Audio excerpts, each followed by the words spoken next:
Praise the lord. ఈరోజు దేవుని యొక్క మాట ఏంటంటే, లూకా సువార్త 5వ అధ్యాయము 4-7 వచనాల్లో ఉన్న విషయాన్ని నేను మీకు బోధించాలని అనుకుంటున్నాను. ఒకానొక రోజు యేసుక్రీస్తు ప్రభు పేతురు ఇంకా అక్కడ ఉన్న ప్రజలందరికీ వెళ్ళి సువార్తను ప్రకటిస్తాడు. సువార్తను ప్రకటించిన తర్వాత ప్రభు అంటాడు, ఓ పేతురు, నీవు నీ దోణను కొంచెం లోతులోకి నడిపించి నువ్వు వలెయ్ అని అంటాడనమాట. అప్పుడు పేతురు అంటాడు, ఓ ప్రభువా, నేను రాత్రంతా కూడా ప్రయాసపడి ఉన్నాము, కానీ మాకేమీ కూడా దొరకలేదు. కానీ నీవన్నావు కదా, నీ మాట చెప్పున మేము వలలేస్తామని వెళ్తాడనమాట. కొంచెం లోతులోకి వెళ్ళి వలలు వేయగానే వారికి విస్తారమైన చేపలు దొరుకుతాయి. 1 కాదు 2 కాదు, విస్తారమైన చేపలు దొరుకుతాయి.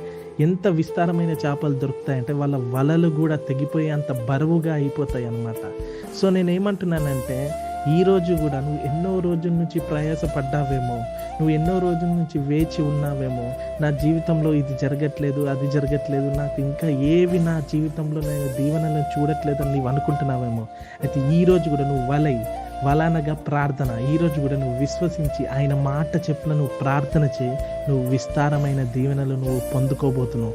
నేను నిజంగా చెప్తున్నా, నీవు నమ్మి నువ్వు ఈ ఒక్కరోజు ప్రార్థన చేయి, నీ జీవితంలో విస్తారమైన దీవెనలు, ఆశీర్వాదములు నువ్వు త్వరలో నువ్వు చూడబోతున్నావు. ఆమేన్, హల్లెలూయా.